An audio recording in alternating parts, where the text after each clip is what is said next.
все на связи.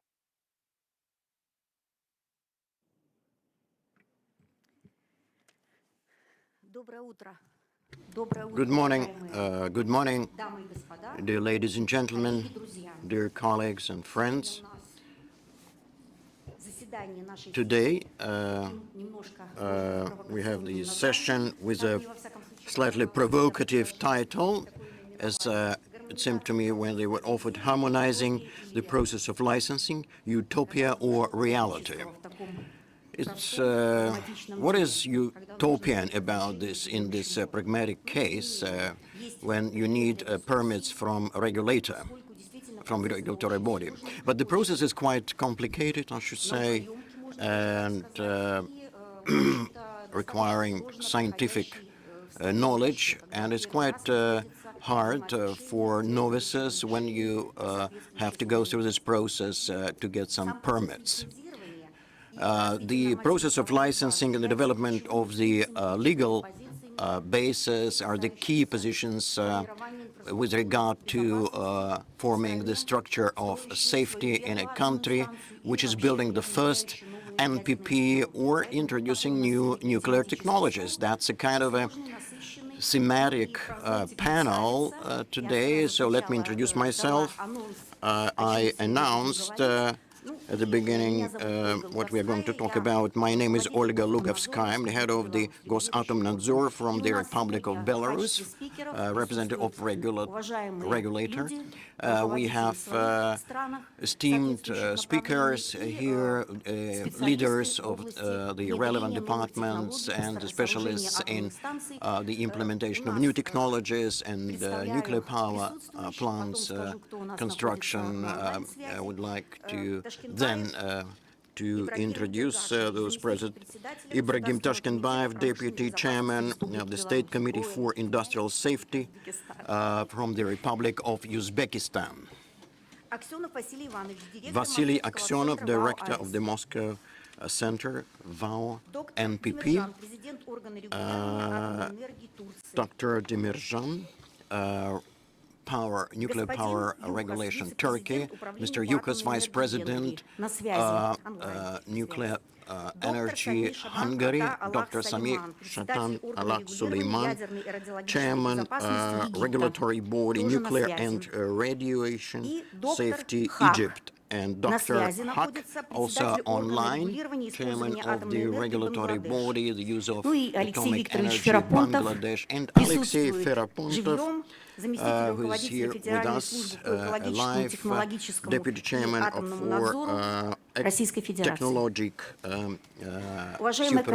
technological supervision of the Russian Federation. So here is a debatable issue that we are discussing today. What are kind of basic issues that we're going to discuss today?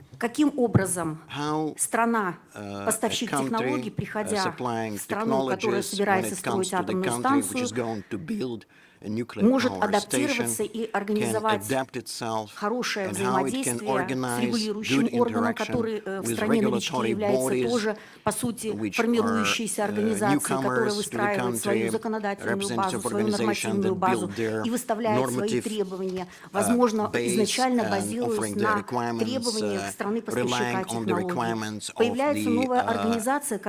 country that supplies the relevant technologies. And is this new organization bound to ensure the organization for the third party?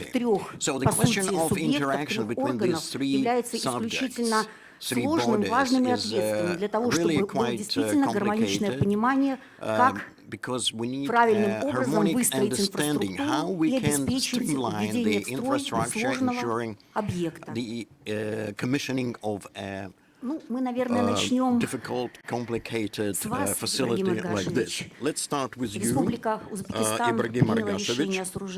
Uzbekistan made a decision on building a power station, so you as a representative of the regulator can probably identify the problems and the tasks you are facing as the body involved in regulatory activities. Thank you, Yulia Mikhailovna. Good morning, dear participants of the plenary session. think probably we'll start answering your question with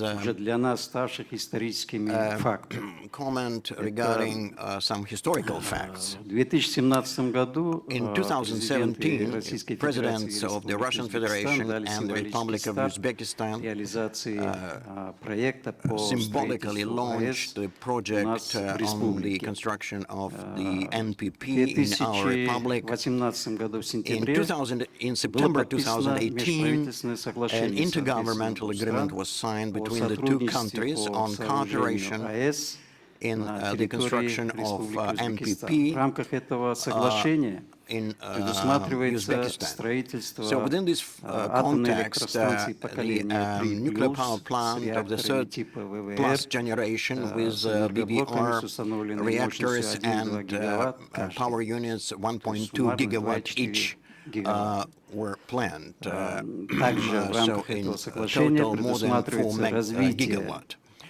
So within the framework of this agreement, the development of the nuclear infrastructure is supposed to be further developed. The system of safety regulation, cooperation in the supply of nuclear fuel and the nuclear fuel management. A year later, in September 2018, a law was adopted in the Republic of Uzbekistan on the use of atomic energy for peaceful purposes. Under this law,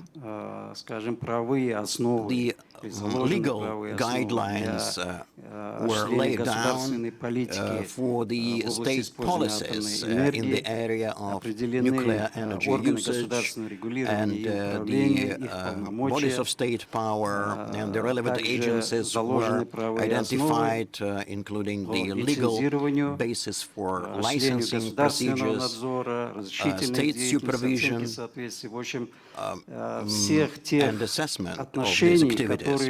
Basically, we are talking about all kinds of relations that may arise in the use of atomic energy. Now, talking about the regulatory procedures and meeting the safety requirements, we as a regulator, I should say that the State Committee for Industrial Safety, in compliance with the same law, is a specially authorized state body for safety regulation activities, has a department on radioactive and nuclear safety, which I represent here as deputy chairman and head of the relevant subdivision. What is the practice for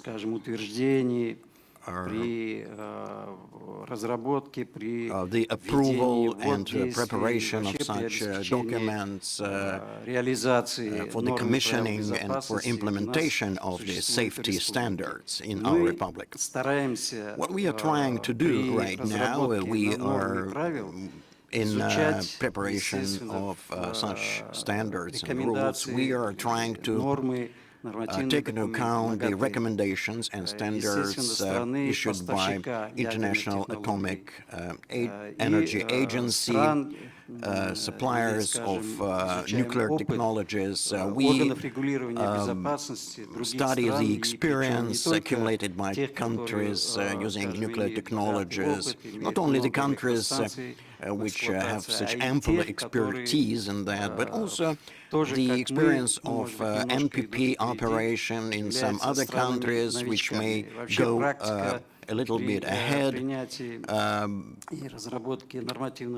And I should say that when dealing with such activities in preparation of standards and norms and analyzing the global experience in this area, of course, it is highly important that we study this international expertise.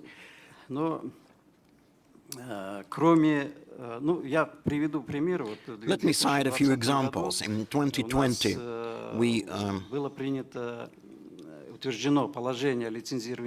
approved the provisions on the use of nuclear energy, which was also approved by the Cabinet of Ministers in the Republic of Uzbekistan. So, and when we were working on this document, we started the relevant documents issued by the Russian Federation. I think it was resolution number 280. And we also took into consideration the standards issued by International Atomic Energy Agency, especially SG-16.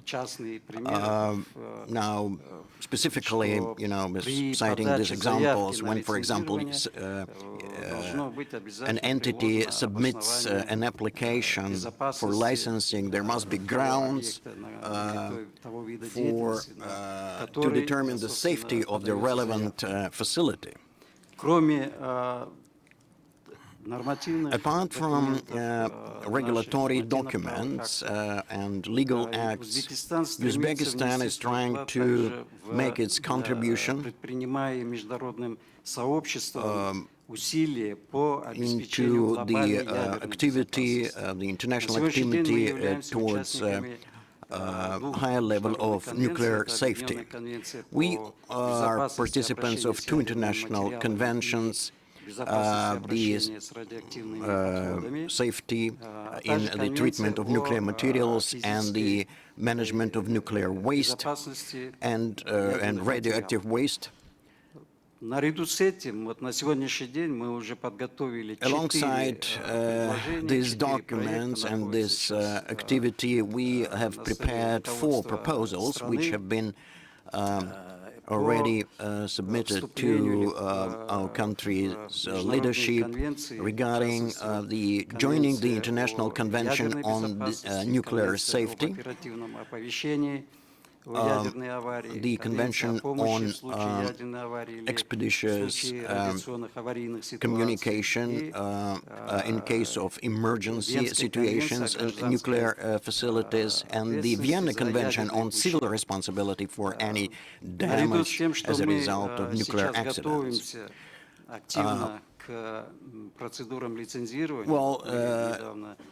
Since we are preparing quite actively for the licensing procedure, we've also adopted quite recently a resolution of the Cabinet of Ministers on the procedure of nuclear facilities installation and nuclear sites installation. It's another license, another type of license that is required for this, and at the next stage there will be a separate permit that we need to obtain, a special license for operation of these facilities. We've also approved the expert review on the safety of nuclear energy used in a certain area. Well, it's quite natural. We are considered as a novice, as a newcomer on this market, and these things seem somewhat new to us. In particular, we signed an agreement with Rostechnadzor on cooperation, where there are plans to train our personnel in the Russian Federation. And also there is a memorandum on cooperation with the Republic of Belarus, with the emergency situation ministry in the area of radiation and industrial safety. There are also agreements and memoranda that were signed during the conference. We signed these documents with India.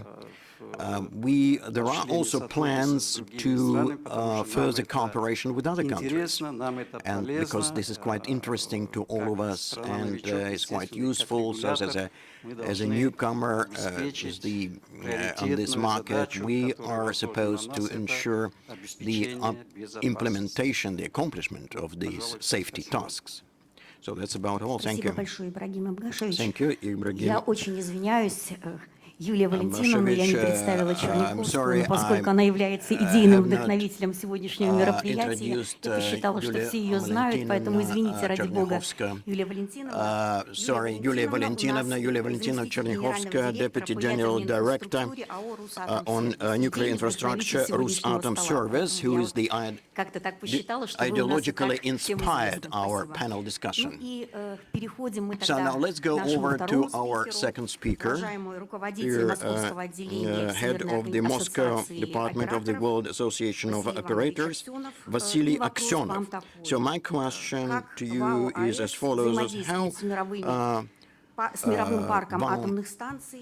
NPP is cooperating with the world fleet of NPPs, and what do you rely on in your work, in your recommendations on the requirements of national regulatory bodies, or you have any specific requirements as you work with operators, and how the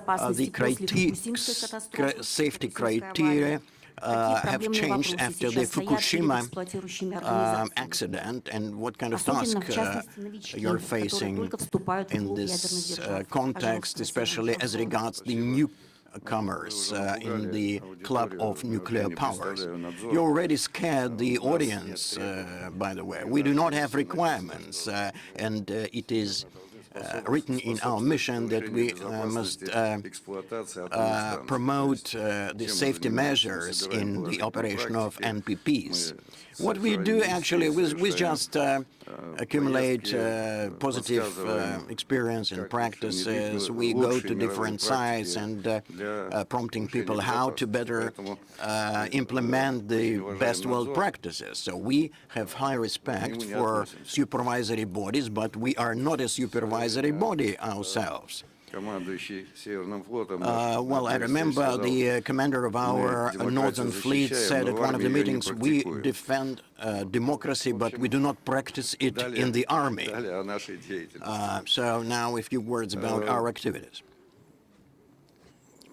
I just wanted to probably speculate on the analogy between supervision and regulatory bodies, because this term, this word has come to us from the West, I mean the regulator, but traditionally these kind of departments were called supervision or supervisory bodies. So our state bodies do not act as regulators in this sense, but more as supervisors. If you, for example, take the American NRC, Department of Energy, NRC does not say that you cannot do this. They say, we recommend that you do this or this and that. So that's, sort of my idea of how this kind of supervisory activity goes.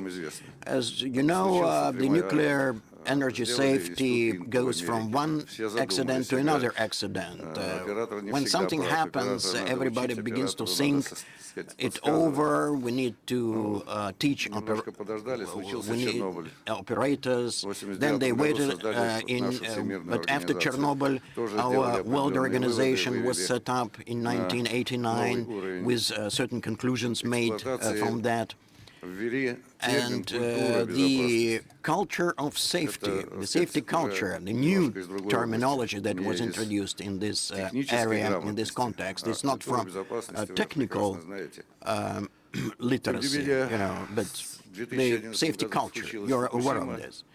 In 2011, Fukushima accident. There's huge work has been done within International Atomic Energy Agency. 12 projects in different areas. As you know that the World Nuclear Energy has conducted stress tests at different power units, and as we try to assess the impact of nature and technogenic factors, for example, what happens if something like Fukushima happens in other places. And when we share our knowledge and our experience in the nuclear branch, we know that it's evolving and it's coming to the higher level of development. However, from the experience of the past years, I would say there are some negative notions and phenomena. When I started my work, all the constant values, algorithms, and tables, they were in our minds. But right now, today's regulator or operator is so much regulated, so for him it's much more difficult to think now, as per licensing. So directly we don't have any relation to licenses, but considering the fact that we are accumulating and generalize common practices, best practices, and we analyze mistakes, so there is some kind of a feedback between maintaining and operative organizations and service organizations in part of the best practices which are already accumulated. So, for example, we process one type events and we try to understand what kind of a mistake of HR, of the equipment, and we develop so-called recommendations for personnel, for maintenance, and we have to consider it in our project. So, with the newcomers, with novices, we work in this regard. And what's been accumulated in our thing, we try to get it across. То есть наш опыт, я призываю наш опыт собранный. So that's why I call you to use our accumulated experience in the project of new blocks, in reconstruction of old blocks, in the process of reconstruction. So we have something to give. And as per licensing, considering my 42 years of experience in nuclear branch, and I've been in tight communication with Rostechnadzor, supervision body of Russian Federation, as per new construction. What didn't really fit me and suit me? So, for example, I get some loan and I calculated the project, how much would be the construction, and the dimension of the current rules dated from 22nd of November 2022, and then 1 month passed, Rostechnadzor adopts new rules. And I don't have this consideration in my project. And you see, when you're in the stage of construction, like for 7 years, so you can get a lot of changes on the way. So that's why I guess that we have to freeze legislative and regulations base on the moment of getting the license. You see, one thing, when we build the government, that's one thing, or state. On the other hand, when you take a credit, so it's another thing. And so this is the issue number one. And the issue number two, in regards to challenging geopolitical situation in France, they adopted the provision about simplified licensing of energy blocks, which will be mounted on the sites of already active NPPs. So, if we all are involved in overall state tests, we have to consider it. So, my report is over. Thank you. So, as per adjustment of the legislation and adoption of new regulation, the approaches could be flexible. We don't talk about regulation bodies to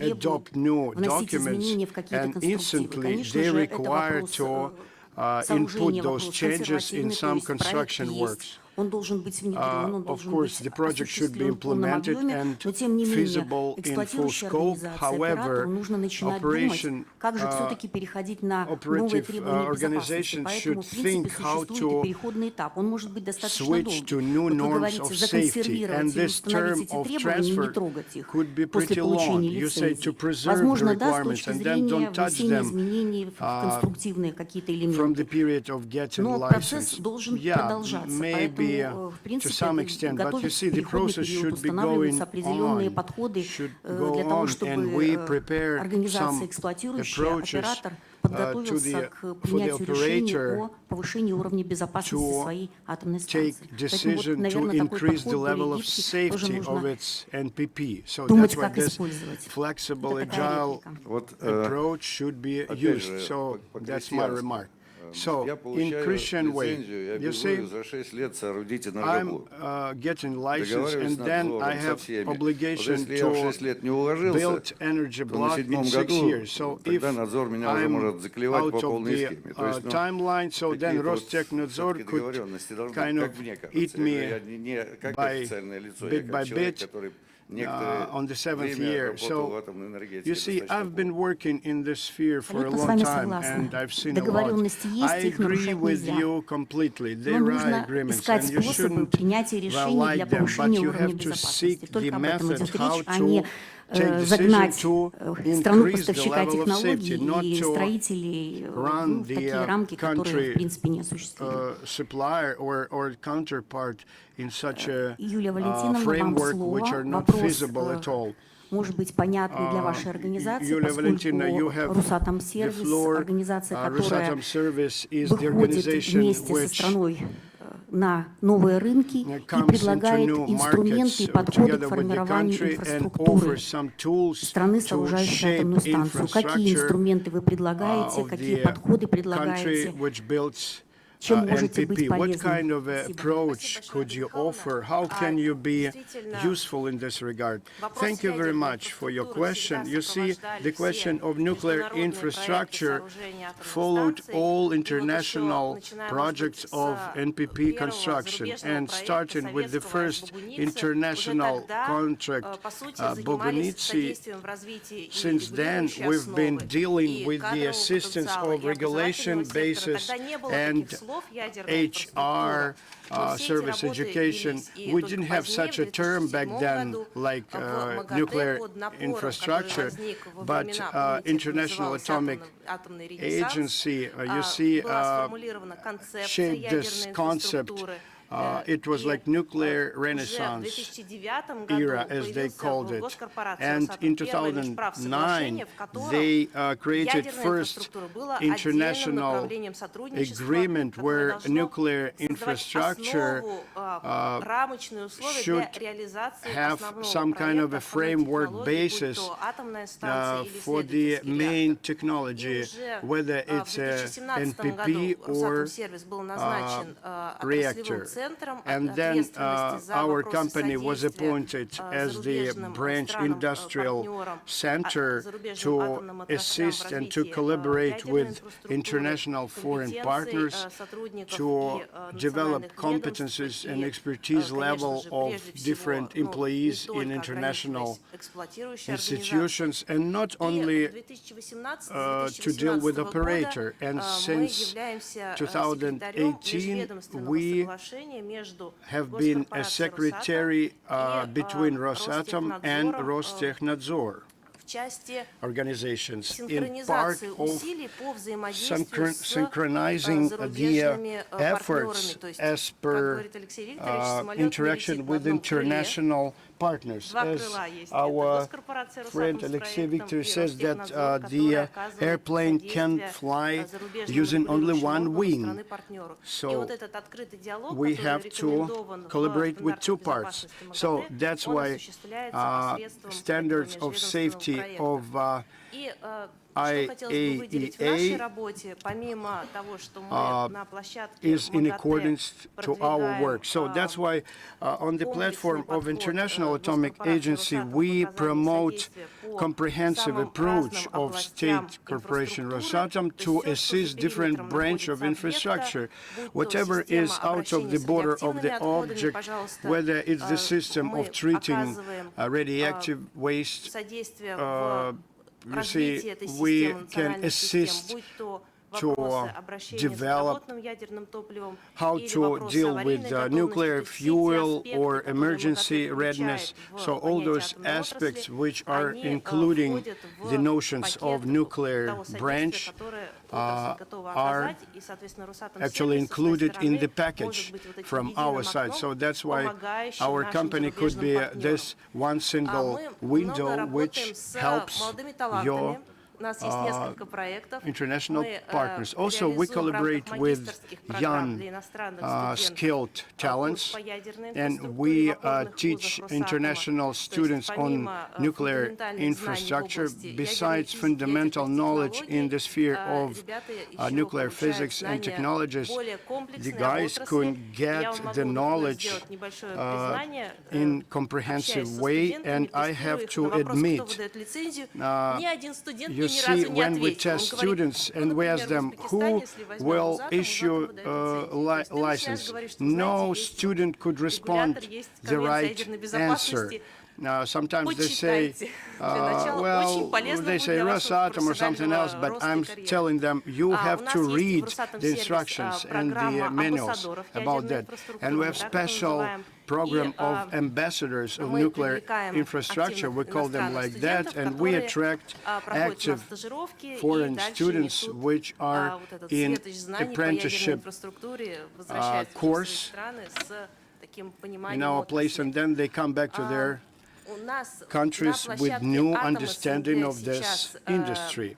And on site now, on the platform of Rosatom, we approved the program of development of nuclear infrastructure, and pretty important community is being combined as per experience exchange. And as author Ergasevich said, that we have to develop more mature approach. And we know that some countries, they try to be a pioneer in their path of development in this direction, and we want to help them, and we would like to work not only with SAS, CIS countries, but also widen our scope, and we can collaborate with countries who use Russian nuclear technologies, and we can analyze the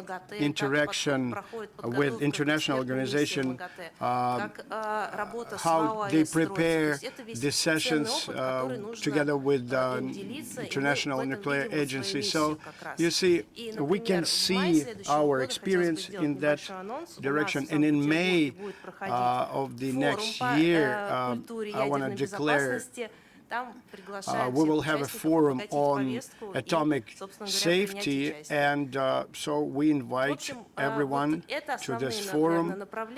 And so these are the main directions of the best practices sharing and exchange, and they could be like a building blocks on the route of the Спасибо, Юлия Валентиновна. Я тоже хочу подтвердить, что очень нужна странам-новичкам такая организация. Наверное, вот чуть-чуть вы вышли на такой вот полномасштабный ваш объем работы чуть позже, чем хотелось бы Республике Беларусь, потому что наш процесс движения по этапу и лицензирования, и формирования инфраструктуры, регулирования начался немножко раньше. Поэтому нам вас очень не хватало, то, что могу сказать. И считаю, что страны, которые на сегодняшний момент находятся, ну, может быть, на более поздних этапах сооружения атомной станции, конечно, воспользуются вашими подходами. И думаю, что вы, как и агрегатор, в том числе полезного и качественного опыта, можете быть и с этой точки зрения очень полезны. Could be very useful in this regard.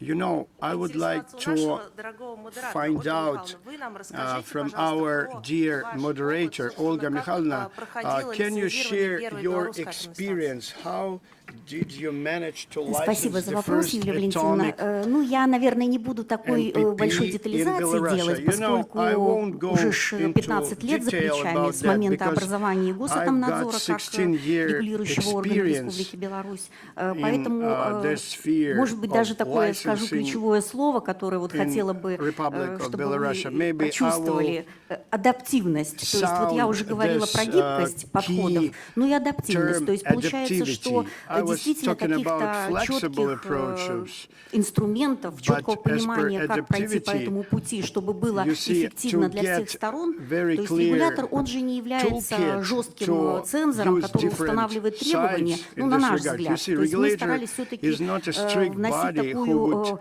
establish very конструктивность и, может быть, strict rules. гибкость We were процесса trying to регулирования, ну и в input частности в some лицензировании. Поэтому constructivity, вот слово «адаптивность» в constructive наших approach. подходах, So ну, that's наверное, why такое очень adaptivity и in уместное, our и approaches is a применительное к подходу proper one. регулирующего органа And Республики Беларусь. as Поэтому, per the пожалуйста, вот презентацию regulating такую коротенькую body подготовила. of Если можно Belarusian включить. Republic. Александр, слайды, пожалуйста, выведите. So I will turn on my presentation. Так, это вот, да, действительно, назвала презентацию лицензирования первой Put it АЭС on the screen. от адаптации So I've подходов called it страны-поставщика до закрепления licensing практики и of опыта в законодательстве. The Вот first такой подход. NPP from adaptation of the technology vendors' approaches Куда to мне нужно consolidation направлять? of the practices and experience Ой. into the legislation.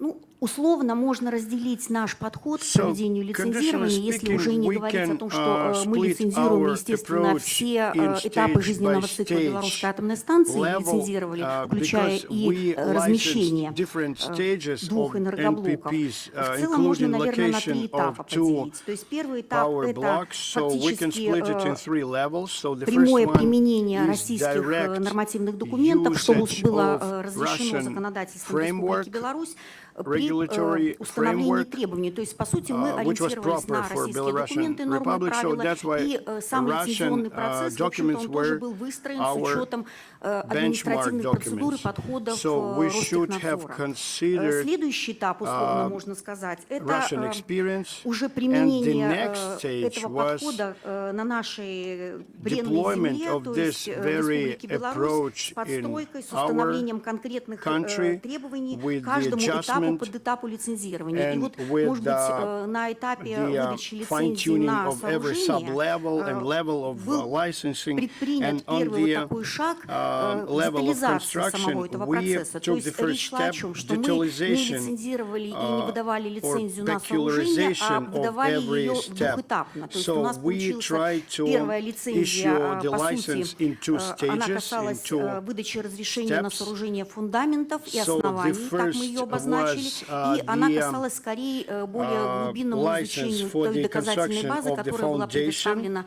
нам эксплуатирующей организацией And в части, it was given касающейся to us площадки, by сопряжения operators as площадки per с самой атомной site станцией, с системой. location, Поэтому and это then, скорее такой был этап, like который synchronization ближе of the был к site оценке with the whole воздействия на system, окружающую среду, ну и, and соответственно, also окружающей the среды, influence включая on the элементы и environmental другие, situation, на including атомную станцию. seismic Следующий elements этап, and это уже была etc. The полноценная next комплексная stage лицензия, was которая comprehensive позволяла выполнять все license, действия which на allowed этапе us сооружения, to включая act in all stages возведение of the самих construction, зданий, including ну и, конечно же, монтаж и установку оборудования. building the facilities, then montage and А третий этап, наверное, можно говорить про этот этап на сегодняшний момент, с учетом того, что уже эта система выстроена, и мы говорим, что, в принципе, этот подход, он оправдал себя на нашем этапе сооружений и вводе в эксплуатацию. Вы знаете, что Белорусская атомная станция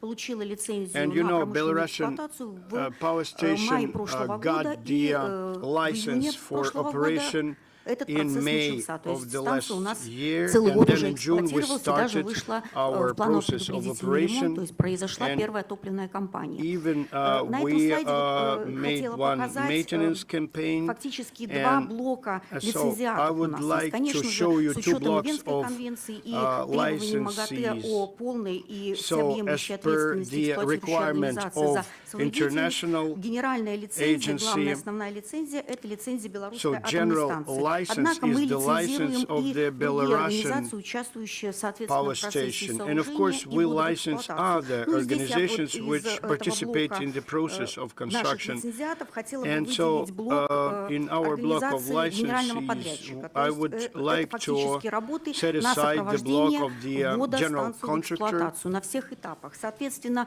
это наш тоже второй Well, главный respectively, лицензиат, как мы this is его our считаем second главным лицензиатом, поскольку на этапе сооружения и ввода станции в эксплуатацию идет постепенная подготовка и адаптация оператора, ну и в целом эксплуатирующей организации к выполнению своих важных функций, поскольку в стране новичке такой организации нет, ее нужно сформировать в полном объеме и подготовить для безопасной эксплуатации уже после того, как страна-поставщик технологий уйдет с площадки. При адаптации наших документов вот мы перерабатывали нормы и правила по обеспечению безопасности. В частности, вот в этом документе закреплен поэтапный подход при выдаче разрешений или лицензий на отдельные этапы ввода станции в эксплуатацию. Мы выдавали лицензию на первый завоз ядерного топлива на площадку, на первую загрузку штатной активной зоны, на испытания в критичном состоянии реакторной установки, выполнение физических экспериментов на минимально контролируемом уровне. Задавался experiments at a minimally controlled level. So the questions were asked when you issued a license, which is called the operation license in the Russian Federation, before the physical startup of the NPP, an analysis and due diligence of the documents was performed in a full range, to full extent, and then we dealt with the issues that were directly related to the task on the relevant substages. Well, in fact, the process was organized in the same manner just as they do in the Russian Federation, but we just had a slightly different approach towards the names of the stages as we conducted additional expert review. The license for the operation of the first power unit was accomplished only after all the previous stages were accomplished. So we were absolutely sure that the operating organization was also ready to perform its functions. So basically, talking about the whole procedure as we went stage by stage in accordance with IAEA requirements, the licensing as IMS process of Gosatomnadzor, so all the relevant entities were involved in the procedure. And of course, the key element, what you just mentioned, is the expert safety review, the so-called, which was outsourced as our organization for technical support was involved in the process. It's an academic institute with ample experience in the use of nuclear energy. SOSN is called, which has a license for the relevant expert safety review.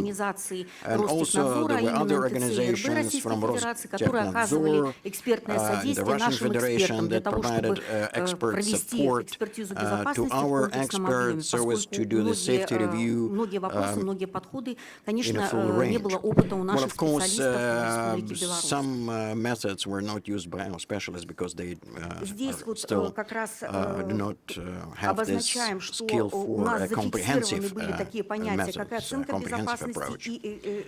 Now, the next is safety review and assessment. безопасности, который у нас вышел буквально принят к реализации в октябре текущего года, который фиксирует такие базовые понятия, в том числе, может быть, не очень базовые, скорее такие технические, как и обеспечение и проведение детерминистического анализа безопасности, экспертизы безопасности, вероятностного анализа.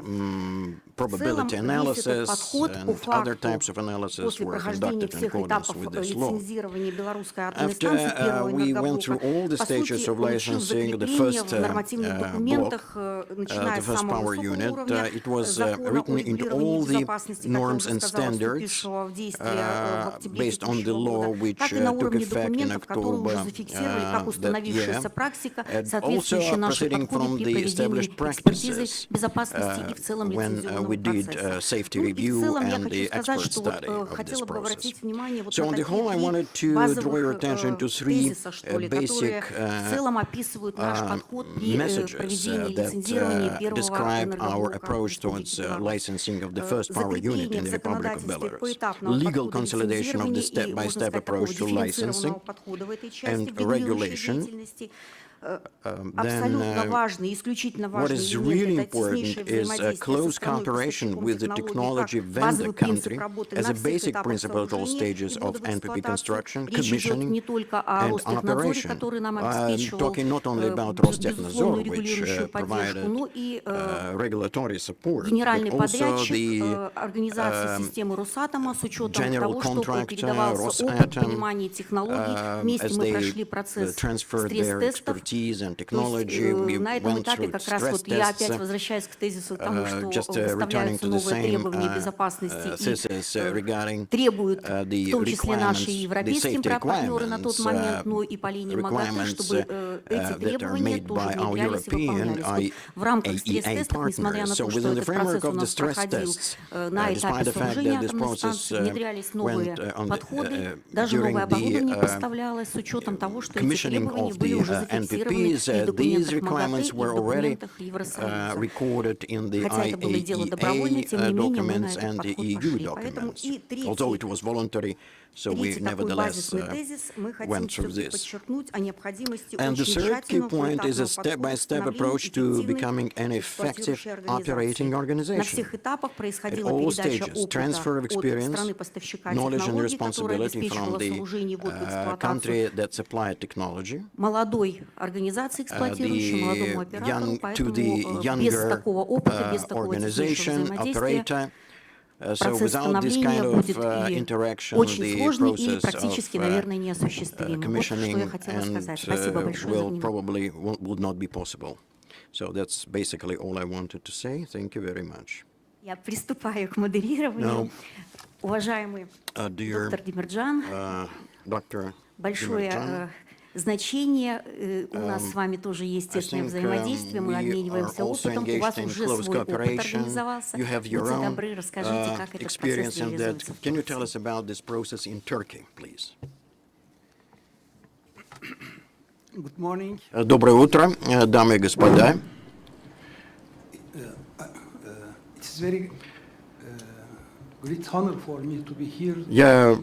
Это большая честь для меня присутствовать здесь и говорить на эти важные темы.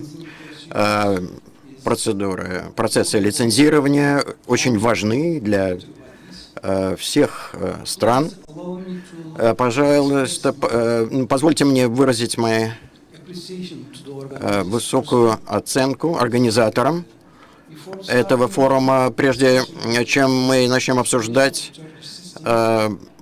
систему в Турции, я хотел бы вас проинформировать о исторических изменениях, которые произошли в Турции в регуляторной сфере законодательной. Мы фактически начали регулирование атомной энергии в 1955 году, когда было подписано соглашение между ЕНС и Турцией. Была образована комиссия специальная, и, я хочу сказать, здесь можно разделить на три части вот это процесс трансформации.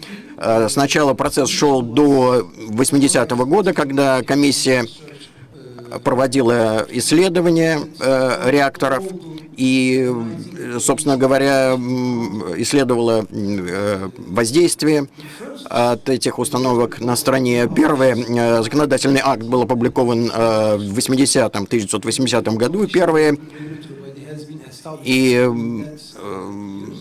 дальше в течение следующих лет была уже разработана более подробная процедура в этой области, то есть началась вторая фаза, и вот на второй фазе Турция пыталась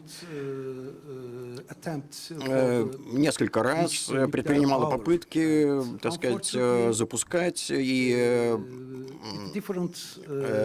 различные установки, но по различным причинам Турция, были политические причины, технические, финансовые, к сожалению, неуспешные были попытки развернуть, так сказать, программу строительства атомных электростанций. До 2010 году началась третья фаза этой трансформации, подписание межправительственных соглашений между Турцией и Российской Федерацией на соглашение о строительстве нашей АЭС в Аккуе. И вот в этот момент Турция встала на путь развития атомной энергетики. Фактически мы понимали, что нам нужно все менять. Действительно, это очень серьезные инвестиции необходимы были, которые мы начали, собственно говоря, делать в этом году. Мы опубликовали новое законодательство по атомной энергии в соответствии с этой трансформацией. Мы проектировали нашу собственную экосистему, которую потом нужно было, собственно говоря, перепроектировать. И мы хорошо определили,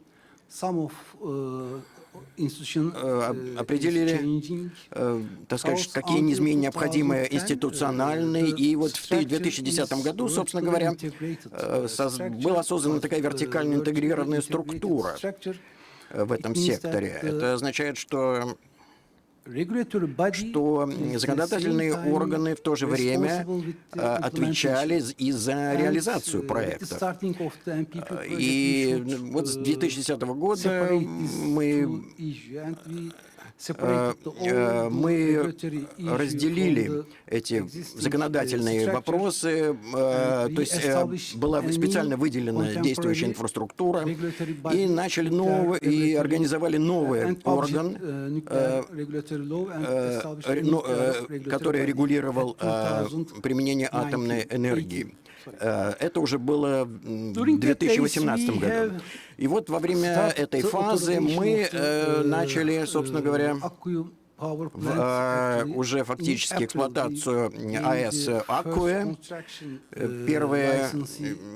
и тогда же и получали первые лицензии на строительство соответствующей установки.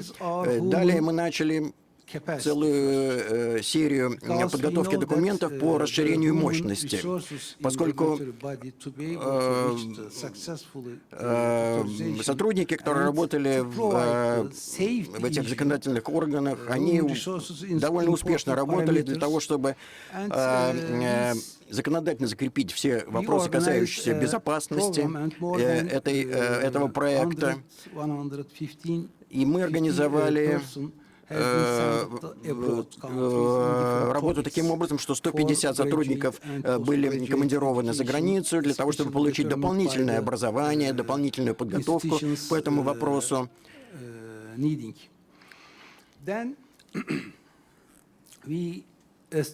Далее мы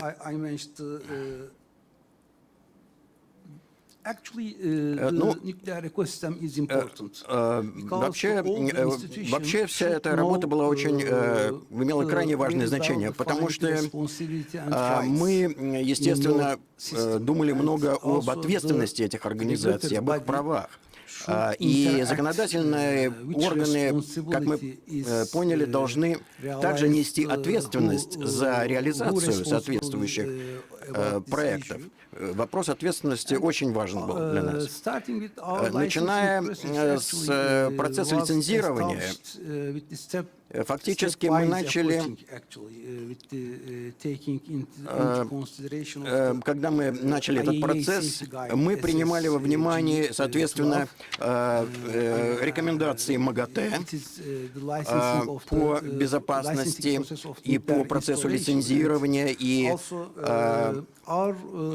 строительства установок. Процесс лицензирования включает также несколько этапов. То есть имеется в виду строительство на самом объекте и подэтапы, разработку параметров, получение соответствующих разрешений на работу, даже до начала строительства, ввод в эксплуатацию, загрузку, в стадии загрузки, разгрузки и так далее. Ну, и надо сказать, сейчас мы работаем над модернизацией процесса лицензирования, учитывая те уроки, которые мы извлекли при осуществлении проекта «Вакуум». Мы подготовили проекты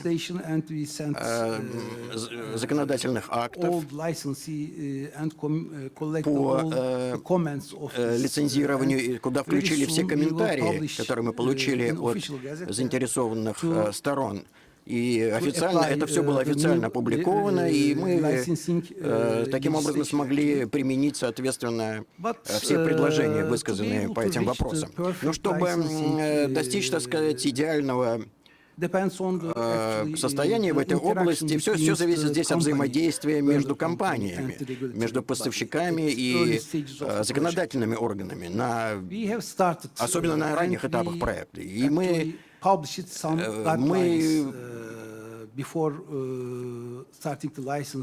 прежде чем мы начали лицензирование, мы очень много думали об этом, много готовились, публиковали документы.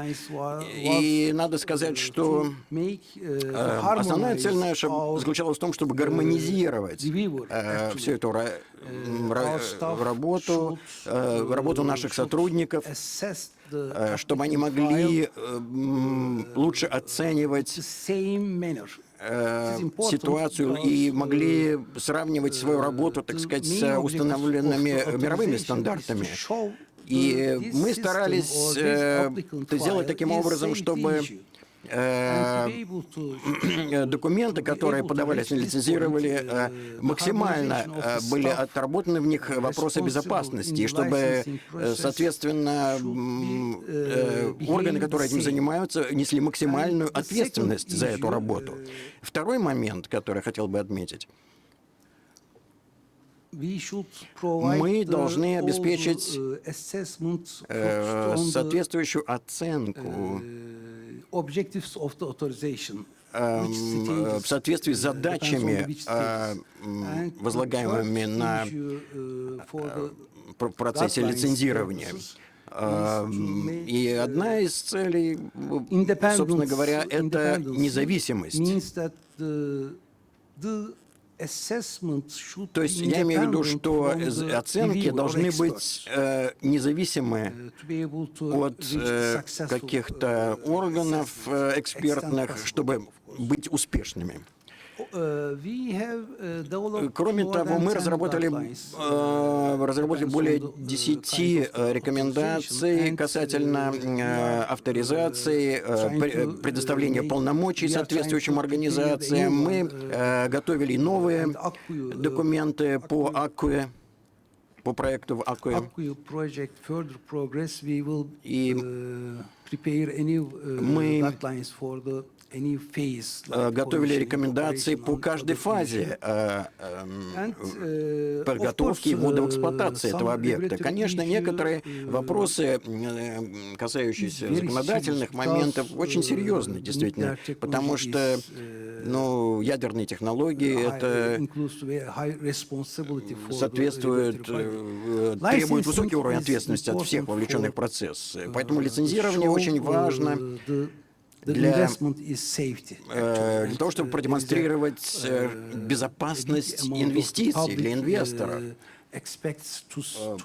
И потому что население ожидает, люди ожидают доказательств, что вот эта инвестиции, так сказать, будут в безопасности. И, конечно, процесс должен быть независимым. Независимость означает административная и финансовая независимость. Но здесь важный момент при этой независимости заключается, что это процесс принятия решений. Все законодательные органы должны разработать независимый процесс принятия решений. Как вот мы добились успеха в этом вопросе? Ну, мы организовали такой вот орган регуляторный, включая и финансовые вопросы там от правительства, от имени правительства. И важные решения, конечно, принимаются президентом Турецкой Республики. Но, как говорится, решения принимаются из кухни, где все готовится. То есть и там на этой кухне работают эксперты, которые готовят отчеты.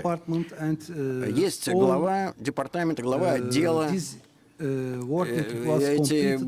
Соответственно, они работают с тесные взаимосвязи с различными органами, и работа их проходит в соответствии вот с этими отчетами по технической оценке. Там не должно быть никакого политического давления, никаких лишних советов, инструкций. Это очень важный механизм для любых регуляторных органов, чтобы обеспечить безопасную работу вообще всей инфраструктуры. И, конечно, я хотел бы также сказать о своей кухне, так сказать.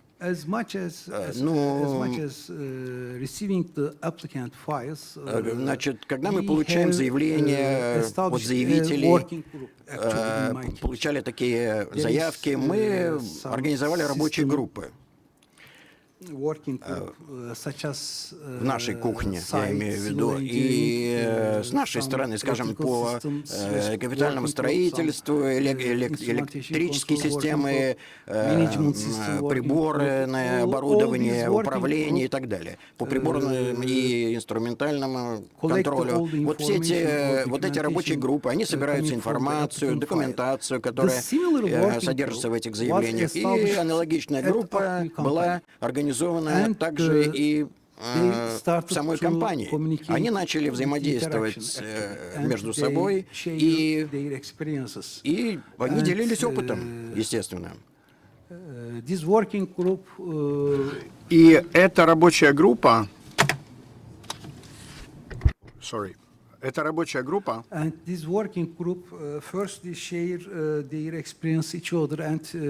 прежде всего они поделились своим опытом для того, чтобы оценить всю документацию от заявителя.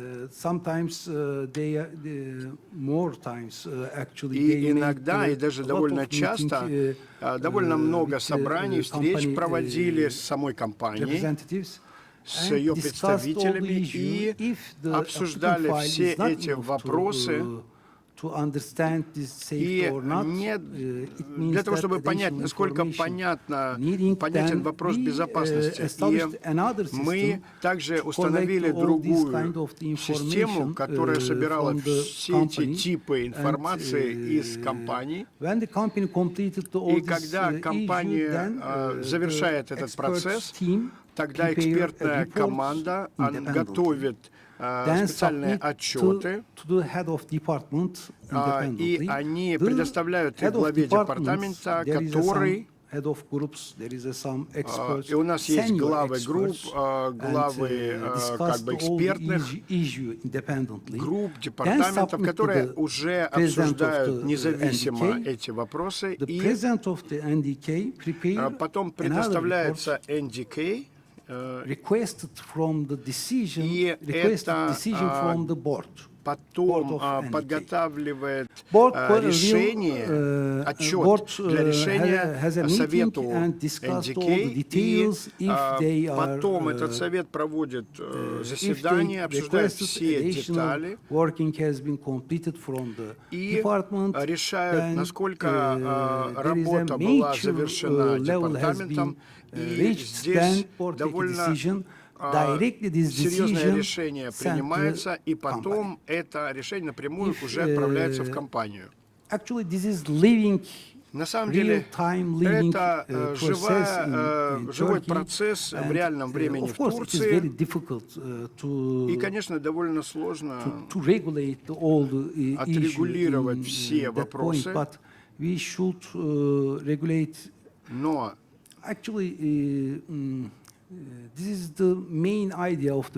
вот это главная идея регуляторов. Некоторые из них, они избирают определенную, скажем так, описательную методологию, но мы хотим разработать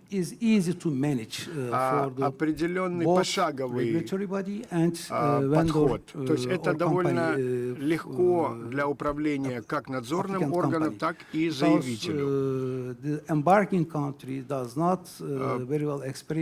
Потому что у компании может не быть всего опыта в этом вопросе, и потом еще способность регулятора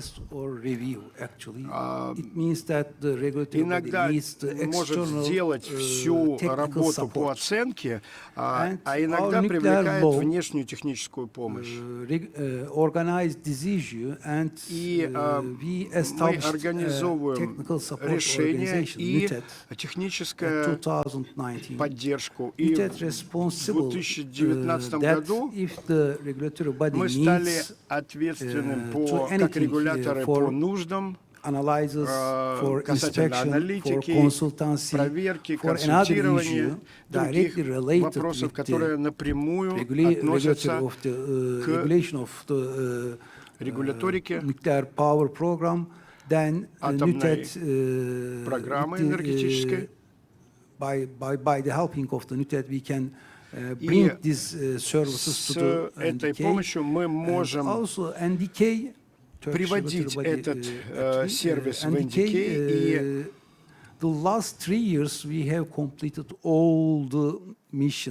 и и за последние 3 года мы завершили нашу миссию. Я уже завершаю. Миссия от МАГАТЭ,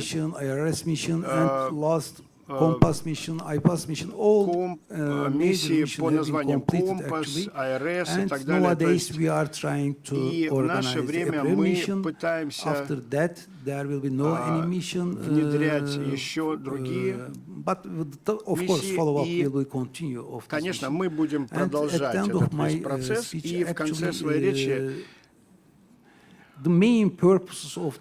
я так скажу, главная цель лицензирования – это обеспечение безопасности, потому что есть подрядчик, есть инвестор, и мы должны показать, что эти инвестиции, они безопасности касательно работников, будущего поколения, всех аспектов. Спасибо большое. Thank you very much, Dr. Demirjan.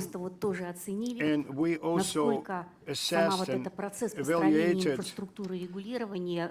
how this process of regulation is important and multifaceted, and how much efforts are being put by the countries and regulatory bodies to construct such a structure to make all the process in the benefit of security and safety. And we have Mr. Juhas from Hungary. Хотелось бы вам задать такой вопрос. Здесь присутствующие в зале, мы знаем о существовании Juhas, we want to ask you, we know about reference levels of Eastern Group WINRA and set rules which are necessary for the European Union countries, how those rules are incorporated in your Hungarian legislation. It's rather interesting for our audience. And considering the fact that in August of the current year, there was a license issued for construction of the new power unit of your new NPP. So how this process is organized at your place? You have your floor, please. Спасибо большое. Всем добрый день, доброе утро. И это очень важная и серьезная информация, и я рад поделиться ей. Мы знаем, что у нас есть довольно большие сложности у регуляторных органов и касательно международных требований. Я так скажу, что требования МАГАТЭ имеют много изменений, и мы пытаемся все это обновить и довести до текущего уровня. И касательно закона, мы должны обновлять законодательство каждые 5 лет. И последнее глобальное изменение было в 2017-2018 годах, и в это время мы пытались полностью внедрять все уровни референса, то есть ссылок по подрядчикам, и мы представляли, как это внедрение внедрялось, исполнялось, и описывали все изменения. И следующее обновление будет в 2023 году, там, где мы также пытаемся учитывать весь опыт касательно новых построек.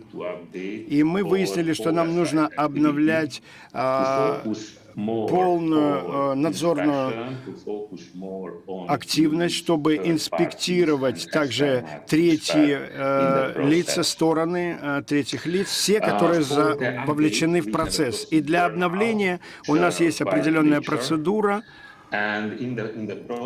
довольно гармоничная, и в этом процессе у нас есть ответственное лицо, и каждое ответственное лицо имеет определенный набор требований, и им нужно мониторить изменения по международным требованиям, собирать их, и также у этих людей должен быть опыт для того, чтобы делать подготовку и предложения касательно этих требований. Поэтому исполнение систем, применение систем довольно, скажем так, гармоничное и применимое. И касательно требований МАГАТЭ и АРС, Mission, обновление по этим требованиям. Мы также работаем по этому направлению. Мы надеемся, что у нас будет довольно широкое обновление в регуляторной системе. Касательно лицензии по построению энергоблока, это довольно долгий процесс. Сначала в июле 2020 года начался процесс, и касательно норматив у нас было около 3 месяцев для обзора, просмотра всей этой информации, и около 100 внутренних экспертов и много различных организаций участвовали в этом процессе, предоставили много комментариев, и мы предоставляли много информации официальным образом для обновления. И, возможно, наиболее важный опыт был, когда этот вопрос лицензирования обсуждался, и особенно с подрядчиком. Для него это очень, его отзыв очень важный, для того, чтобы мы были уверены, чтобы все требования были исполнены. И касательно всего опыта по лицензию и заявлений, наиболее важно, чтобы именно вся конструкция, дизайн был довольно прямой, ясный и согласно требованиям МАГАТЭ, потому что мы их приглашали, их специалистов, для проверки технических требований, TSR требований и так далее, и различных вопросов, которые связаны с безопасностью, с оценкой безопасности. Проблемы, наверное, самая большая проблема – это язык. Двойные переводы с русского на английский, с английского на венгерский был не очень хорош, и это создало много проблем. Также мы выяснили, что кросс-референс, то есть перекрестные отсылки по документации тоже иногда не совпадали. Мы поняли, что оценка была порой не своевременная, не обновленная до современных стандартов. И в конце концов мы приняли решение, что у заявителя будет минимальный набор требований, но у нас было много наблюдений по отчету оценки, и мы отметили основные пункты по лицензии, и надо было обновить отчет по заявлению и подать это на обзор в правительственные органы в Венгрии. И после этого мы могли начать уже деятельность по первому этапу. Ну вот это вот такой мой общий обзор. Спасибо большое за ваше внимание. Большое спасибо, господин. Thank you very much, Mr. Juhas. And the next speaker of ours, Dr. Sami. And I have a question to Mr. Sami, Dr. Sami. In the framework of the project ISL Dabao, they issued license for the erection of the first power units of NPP. Can you share the experience of regulatory body as per making expertise oversee as per safety and just description of the infrastructure considering the international rules of the safety in NPPs? Thank you. Hello. On behalf of Dr. Sami Shaban, От лица доктора Салви Шабан я хочу использовать эту возможность для того, чтобы показать нашу благодарность за то, что вы нас пригласили и попросили поделиться опытом нашей работы.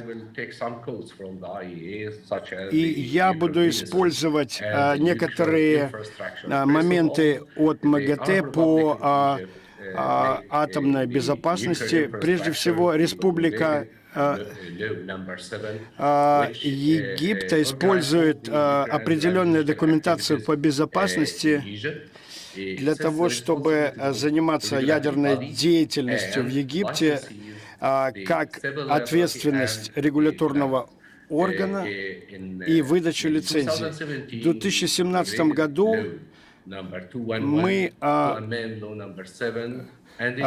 у нас регуляторика была согласно определенным статьям, и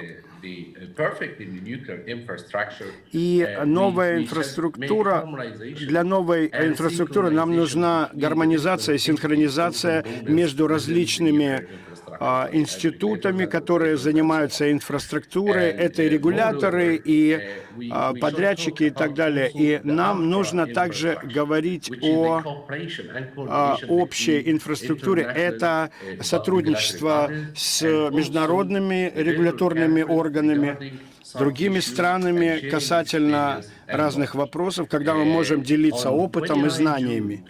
В 2022 году в июне мы выдали лицензию на энергоблок номер 1, и потом в сентябре 2022 мы также выдали разрешение на энергоблок 2. И вначале я не буду фокусироваться на всем процессе оценки. Мы взяли определенные условия от белорусов касательно гибкости и адаптивности регуляторных органов.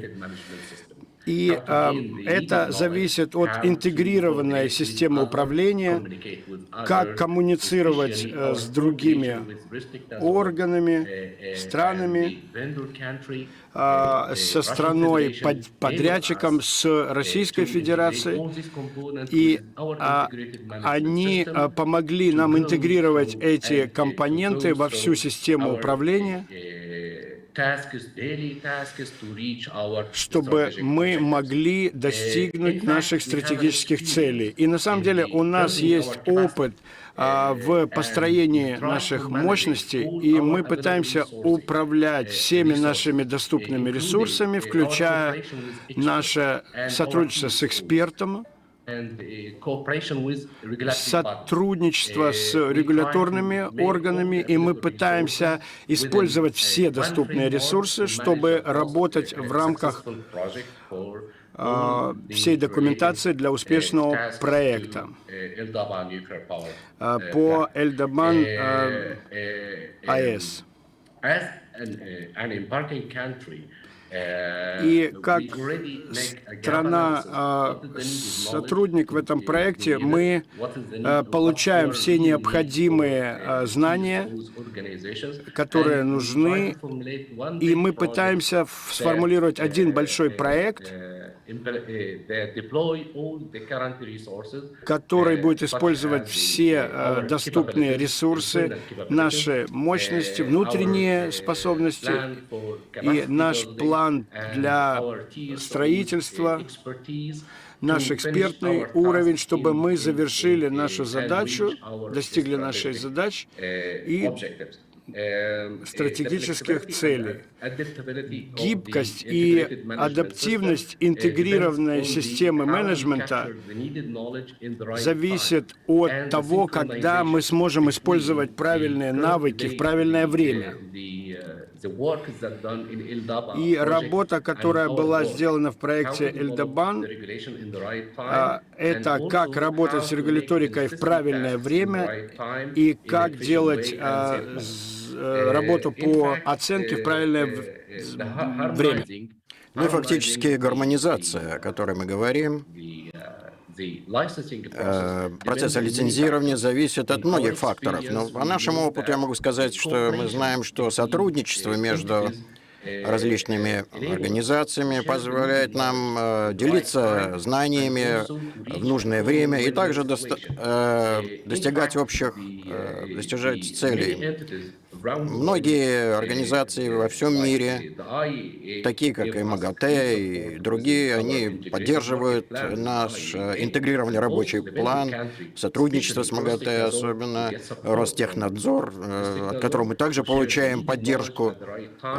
Мы получаем необходимые знания, информацию от них, техническую поддержку, организации работы от России, от Европы получаем поддержку, и это хорошо интегрировано в наш проект управления проекта для того, чтобы выполнять поставленные задачи, и фактически позволяет нам оптимизировать, улучшать нашу работу, позволяет нам эффективно функционировать. Вот такая интегрированная система управления, осуществлять эффективные коммуникации позволяет с различными организациями, как внутри страны, так и по всему миру, и с МАГАТЭ.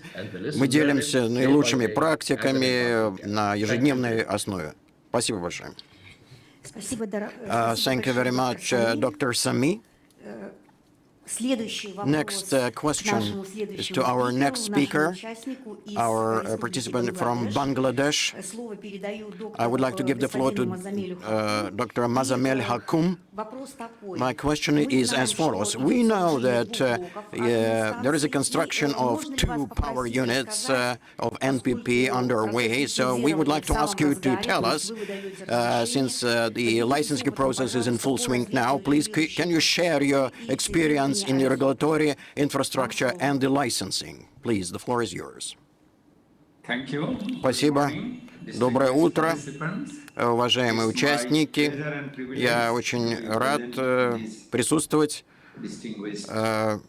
участвовать с вами в этом форуме с такими известными людьми. Ну, я хочу сказать, что что касается нашей работы, то я очень рад поделиться с вами опытом работы. Мы сейчас тесно взаимодействуем с правительством, с руководящими органами в нашей стране по этому строительству.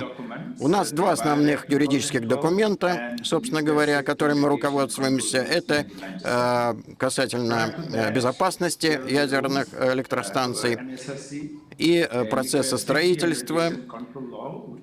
Мы, соответственно, эти документы были подготовлены и подписаны соответствующими сторонами, и это позволяет нам осуществить эффективную подготовку проведения этого проекта. И мы, собственно говоря, эту работу начали давно, уже с 2013 года, и продолжаем ее и сейчас.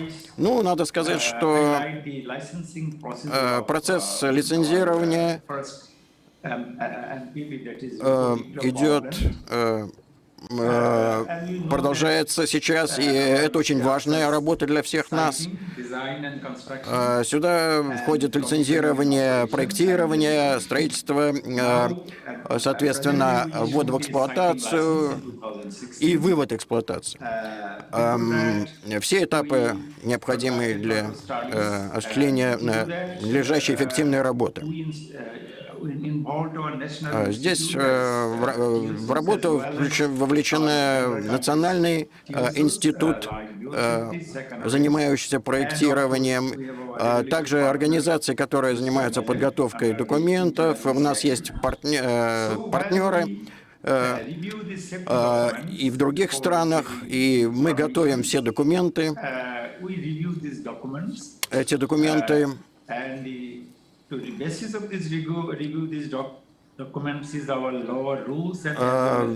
включают как правила ранее разработанные, так и те, которые сейчас разрабатываются. И, то есть, таким образом мы работаем с различными организациями по подготовке этих документов.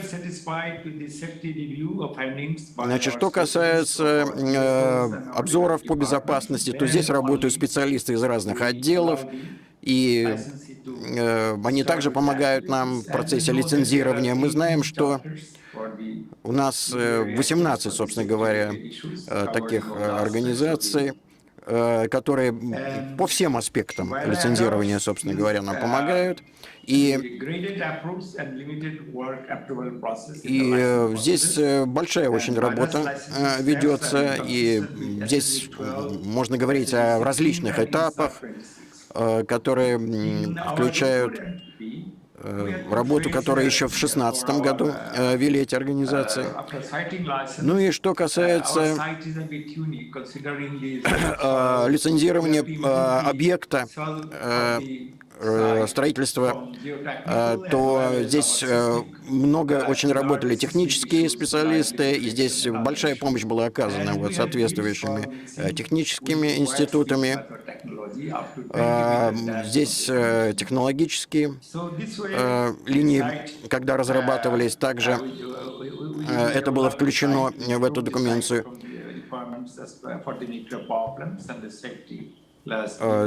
Ну и далее, конечно, вопросы безопасности на всех этапах и во всех структурах. Кроме того, у нас есть и контракты, договоры с специализированными организациями, которые помогают нас создавать наши регуляторные документы и вообще решать различные проблемы в этой сфере. Собственно говоря, более 70 таких документов было подготовлено при помощи сотрудников, с которыми мы заключали договора. И надо сказать, что касается получения разрешений, лицензирования, особенно что касается структурных работ по различным конструкциям, то здесь подавались документы также в государственной организации, и после того, как были удовлетворены эти заявки, то, собственно говоря, уже тогда мы смогли перейти уже к полноценному строительству. И далее, после завершения определенного этапа работ мы проводили испытания различных конструкций в соответствии с требованиями. И когда, так сказать, были получены удовлетворительные результаты этих тестов, этих испытаний, мы продолжали работать дальше. И здесь работало много инспекторов, включая государственные инспекции. В различные периоды очень активно они участвовали для того, чтобы обеспечить полное соответствие требованиям по различным аспектам этой работы. И, соответственно, чтобы удовлетворить требования лицензионных комиссий. И далее, что касается деятельности строительных организаций, производителей оборудования и монтажников, здесь также лицензионные документы, очень большое количество лицензий требовалось, и здесь мы разрабатывали и готовили отчеты для того, чтобы также организовать эффективную работу в этой области. И здесь, собственно говоря, готовились те документы, которые были необходимы в соответствии с требованиями международных правил. Кроме того, наше правительство одобрило инвестиции в размере $200 миллионов в дальнейшее развитие проекта. И здесь речь идет еще о строительстве дополнительной инфраструктуры, здесь также требуется новая документация, подготовительная документация и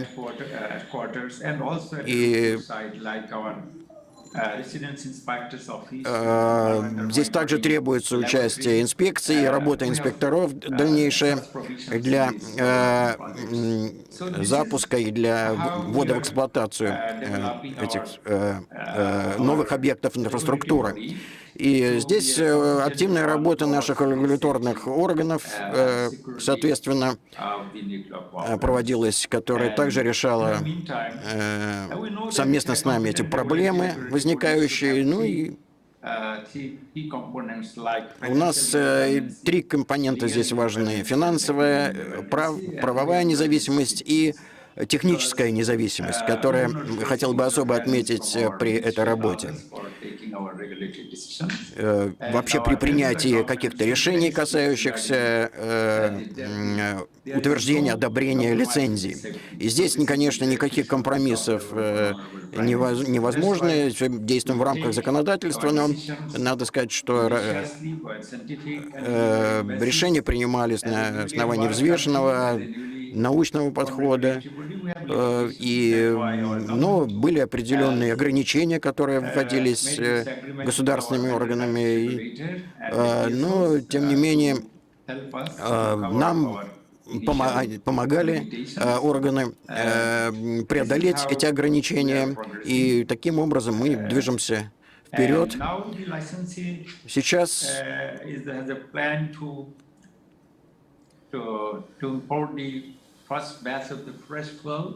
мы продолжаем процесс лицензирования, мы работаем над следующими документами, касающимися транспортировки. Также очень важные законодательные документы, и ожидается также лицензирование и законодательное утверждение этих органов. Ну вот, такова ситуация в настоящий момент на нашем проекте. Спасибо большое. Огромное спасибо, Thanks so much, Dr. Huck, за ваше выступление, за вашу презентацию лицензирующих действий в вашей стране. and for the licensing activities in your country. Now, let me now pass the floor to our next speaker, Alexei Feropontov, as the second wing, so to say, who is the first wing, I would say. Sorry. I'm sorry. Okay.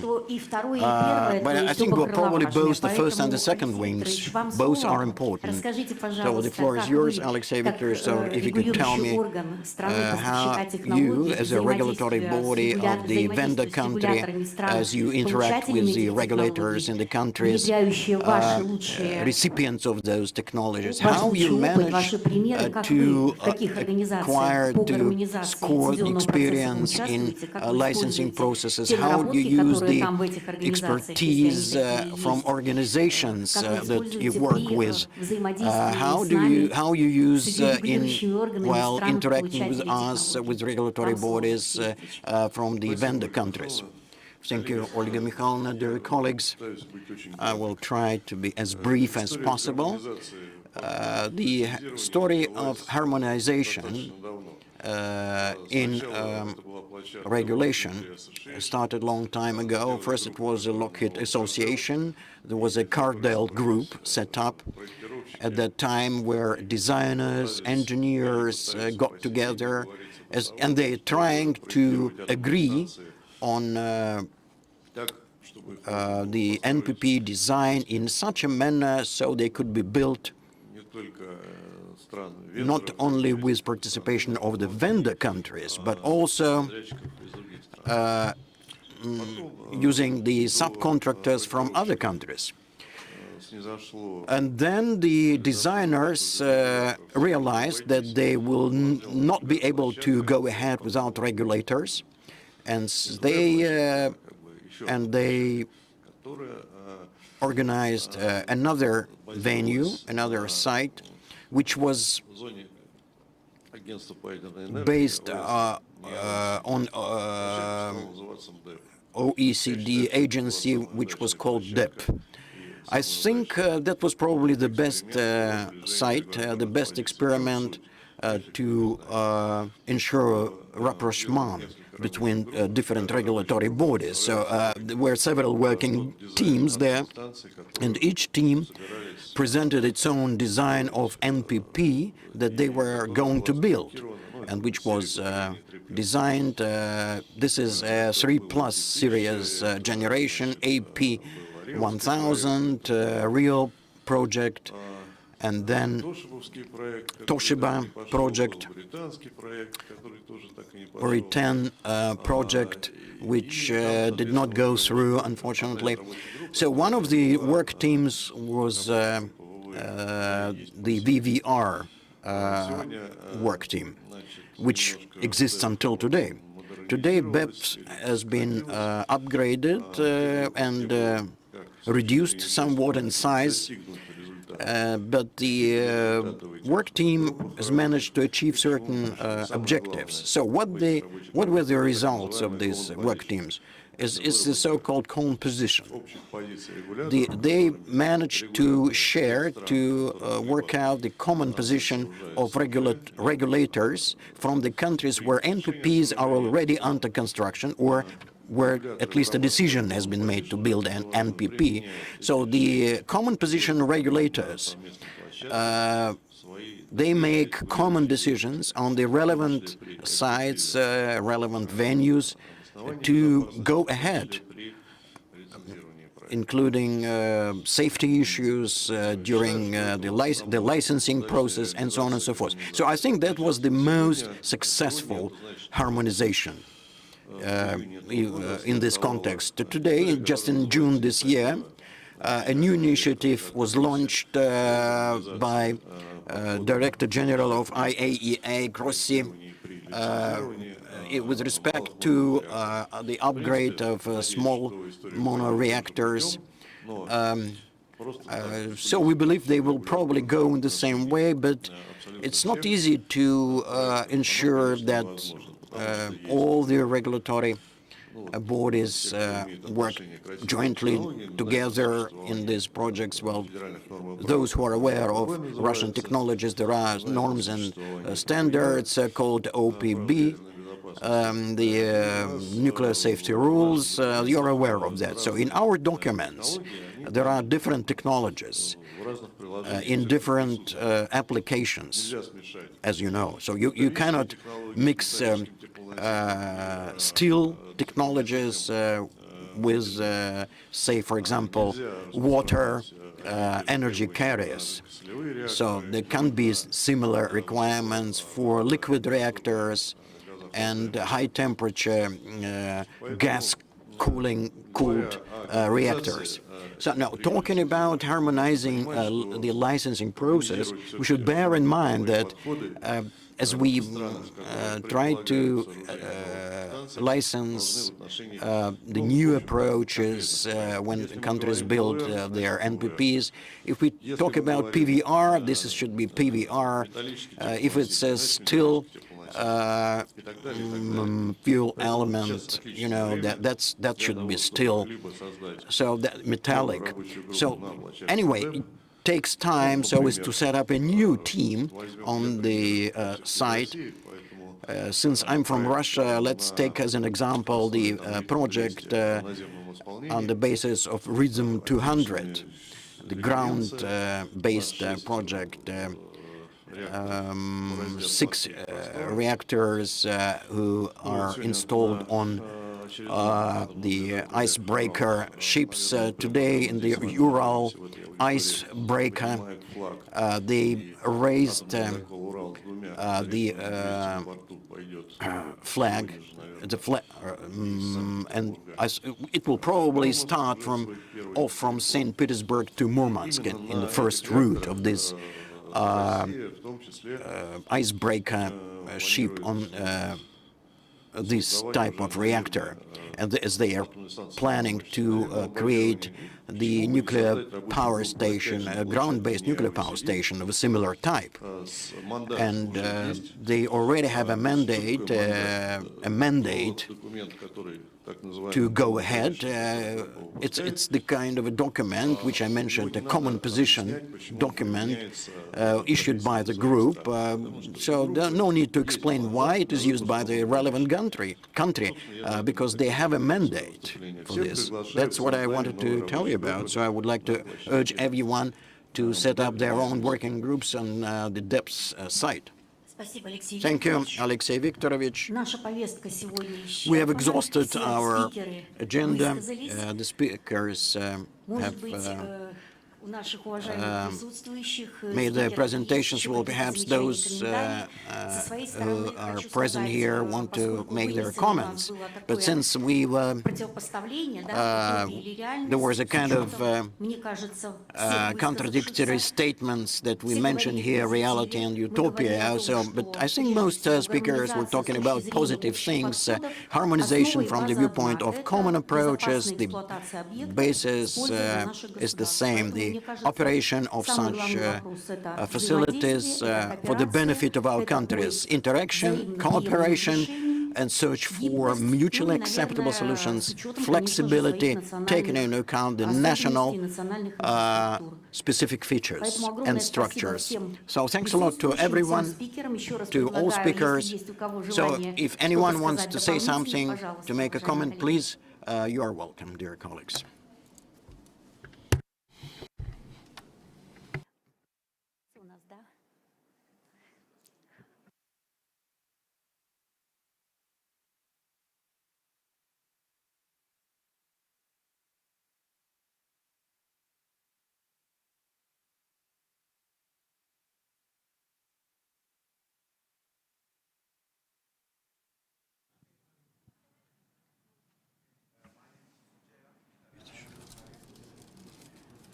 I cannot hear the speaker. The mic is not on. Sorry.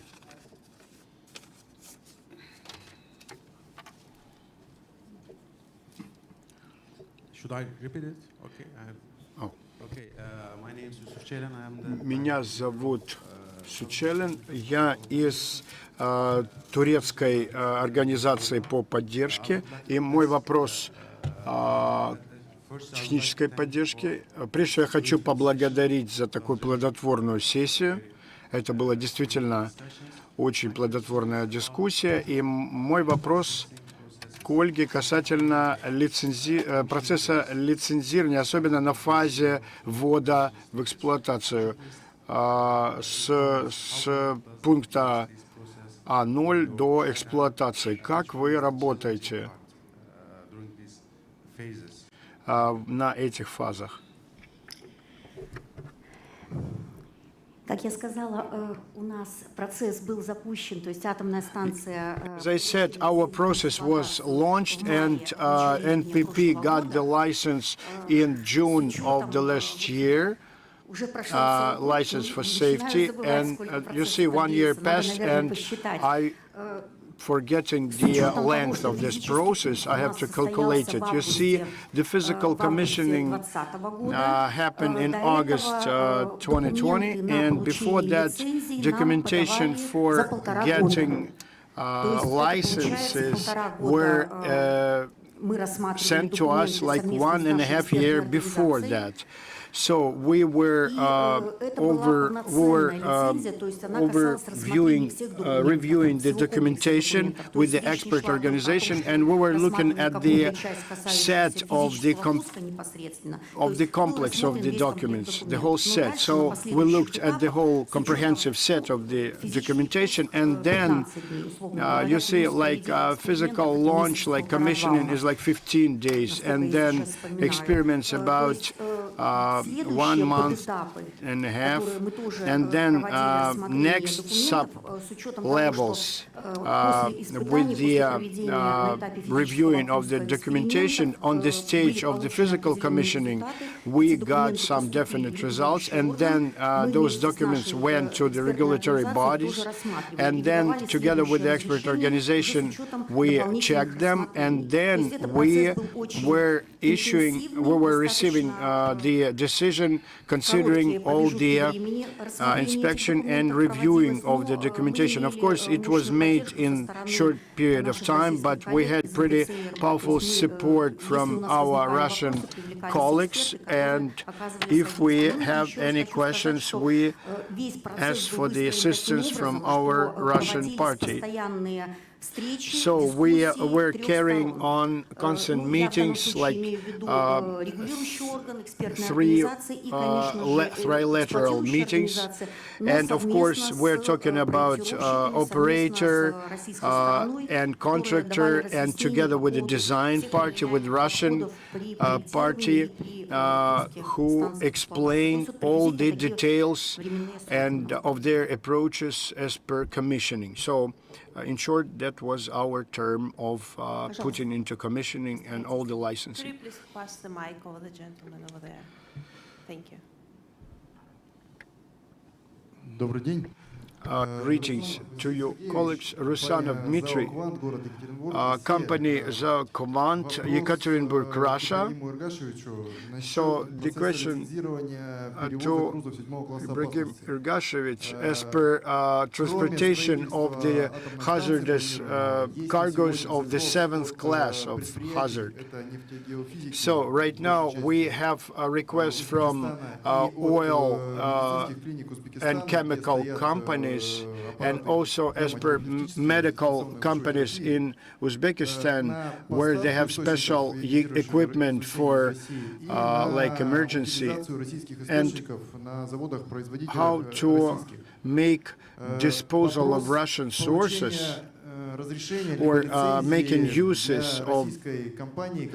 So the question about licenses for the transportation of the 7th class of hazardous products. So this issue is not resolved yet.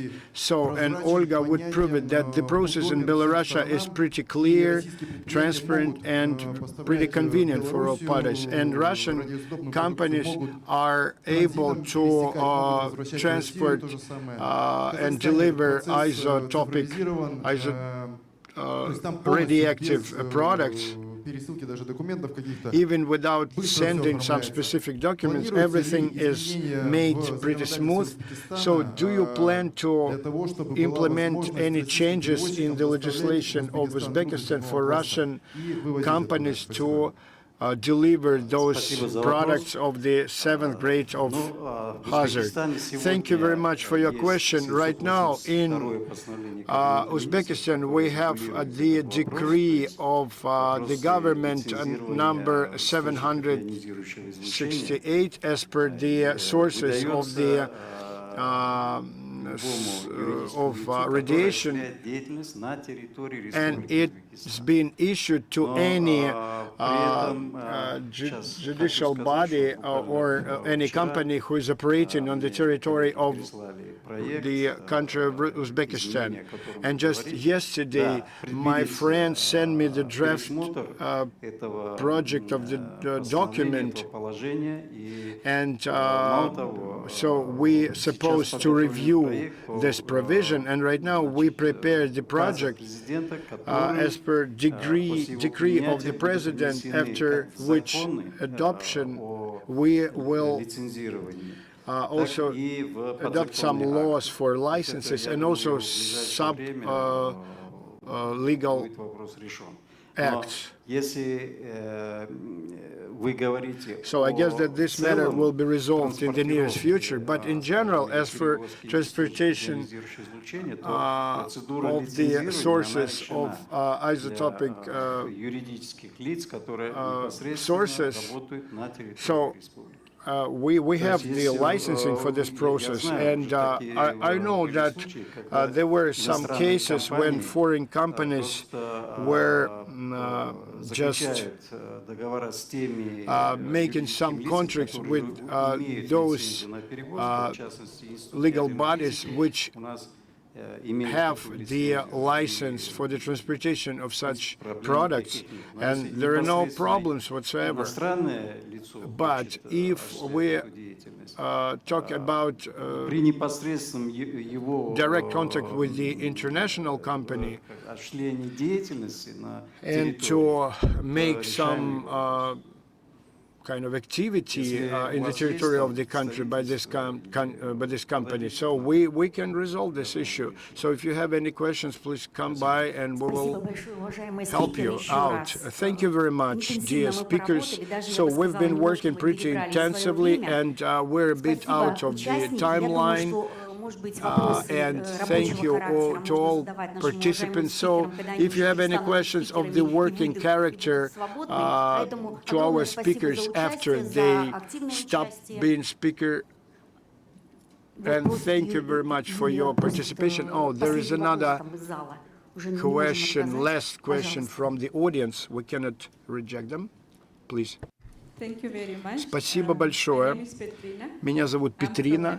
Я из Намибии. Спасибо большое всем спикерам, всем презентаторам за то, что вы поделились вашим опытом в области атомной энергии. Мы слышали о ядерной безопасности, о важности продвижения безопасности в атомной области и важности оценки безопасности до того, когда выдавать лицензию нужно. Но, по-хорошему, я не услышала концепцию по здравоохранению в этом вопросе, поэтому я бы хотела задать вопрос спикерам или людям из сферы законодательства, как вы убеждаетесь в том, что вот именно близость людей, которые работают на объектах, как вся регуляторика работает в общем ключе касательно здравоохранения, именно учитывая риск радиации и других вредоносных субстанций. Спасибо. Наверное, я не знаю, в России, собственно говоря, этим занимается другое. You know, in Russia, another institution, another body deals with it. It's a special radiation biological agency. But in short, we have a digital register of any person who comes into the enterprise. Every person who comes into the dangerous, hazardous zone, he's got special register, special equipment for the radiation monitoring, and so all the radiation doses are being registered in the special digital electronic base, and as per the radiation of employees and of course employees, and of course the limits are being set and adopted by the legislation. If, let's say, person exceeds the limit of dose or reaches the limit, so then of course he won't have any access to the radiation zone. Maybe I would add a couple words to it. As per safety in terms of licensing and commissioning of NPPs, you see the question of radiation security and safety is the crucial issue while we prepare all the documents. So we look at all aspects, and especially occupational safety as well. Спасибо большое за ваш вопрос. Это хороший вопрос. Я просто кратко объясню, что мы делаем в Турции касательно здравоохранения и безопасности, касательно особенно радиации. Ну, во время лицензирования наш главный вопрос – это экологический мониторинг. Чтобы АЭС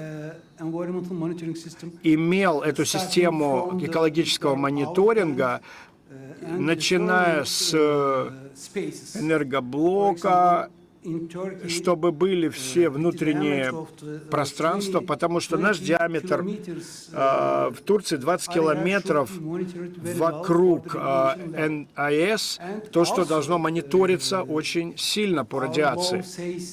И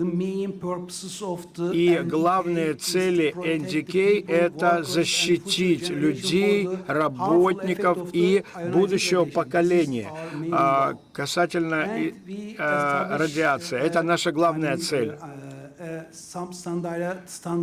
И мы установили специальные стандарты, лимиты по радиационным источникам на АЭС. Есть определенные лимиты по облучению на АЭС, и все это измеряется в реальном времени, именно в той системе, которая непосредственно на площадке установлена. И если происходит передозировка по облучению, по лимитам, то тогда специальная система представляет эти цифры в NDK, и мы буквально за короткое время мы получаем все данные за весь год. Спасибо. So, dear colleagues, if we exhausted all our questions, so thank you very much. I give thanks to all the speakers and all the audience. Be safe.